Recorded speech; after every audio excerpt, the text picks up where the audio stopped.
আজকে আমরা যে ভিডিওটা বানাইতেছি এইটা হইল মূলত একটা ফাজলামি ভিডিও।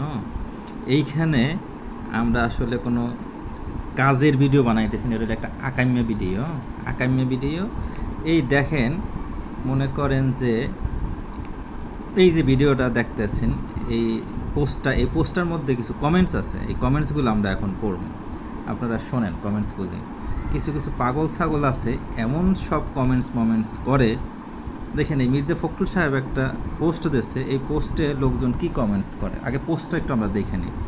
পোস্টটা সে লেখছে, বারবার লড়াই করেই আমরা গণতন্ত্র পুনরুদ্ধার করেছি, এই অর্জন এমনি আসে নাই। বুঝলাম ভাই, আপনি লড়াই করেই গণতন্ত্র আনছেন, গত 17 বছর কই লড়াই করছেন? যাক, এটা হ্যার ব্যক্তিগত বিষয়। হে অনেক জ্ঞানী মানুষ, হে লড়াই করছে। এক সময় বোরকা পইরাও হে আবার ওই হাইকোর্টে হাজিরা দিতে গেছে, তখন আবার হে নিজের বঙ্গবন্ধুর সাথেও তুলনা করছে। যাই হোক, এটা হ্যার বিষয়, ঠিক আছে। এই এখন আবার দেখেন, আর একজন আছে রাকিবুল বাশির, সে লেখছে একদম কারেক্ট কথা বলছেন আপনি বোন, হেরা আবার বোন বানাইছে। ভাই দেখছেন, যেমন এক পাগল কইছে কথা, আর এক পাগল উত্তর দিচ্ছে। আর একজনে লেখছে, রিপন শিকদার মা তোমাকে ধন্যবাদ। এই জলদন্ত বেড়ারে এই বেড়ারা মা বানাই দিচ্ছে। এখন বোঝেন ভাই ফেসবুকের অবস্থা কি।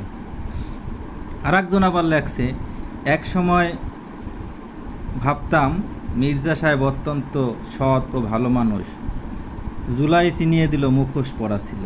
বুঝলাম না কোন জায়গায় মুখোশ, আমি তো মুখোশ দেখলাম না। হ্যাঁ ওই না, ওই দেখা তো যায় না। হে তো ওই সামনে মাইক লুয়ে কথা কয়, মুখোশ আবার কই। তো আবার আইছে আমাদের প্রধানমন্ত্রী সাহেব, হ্যাঁ একটা বক্তৃতায় লেখছে, 1 মাসের মধ্যে রামিসা হত্যাকারীর সর্বোচ্চ শাস্তি নিশ্চিত করবে সরকার।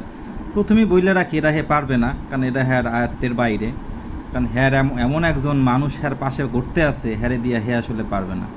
এই আর একজন আছে, এই লেখছে আব্দুল কাদের হাওলাদার, সে লেখছে, বড়জোর রায় দিবেন ফাঁসির, কিন্তু ওই পর্যন্ত শেষ কার্যকর হবে না, এছাড়া কিছুই হবে না।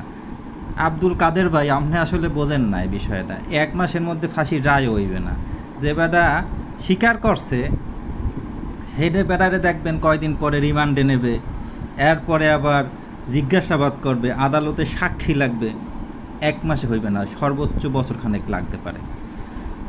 এরপরে আর একজন লেখছে, ইমরান বিডি, 20 বছরের পিছিয়ে থাকা বাংলাদেশকে একমাত্র তারেক রহমানই পারবেন 50 বছর পিছিয়ে নিতে। সবার আগে বাংলাদেশ, সবার আগে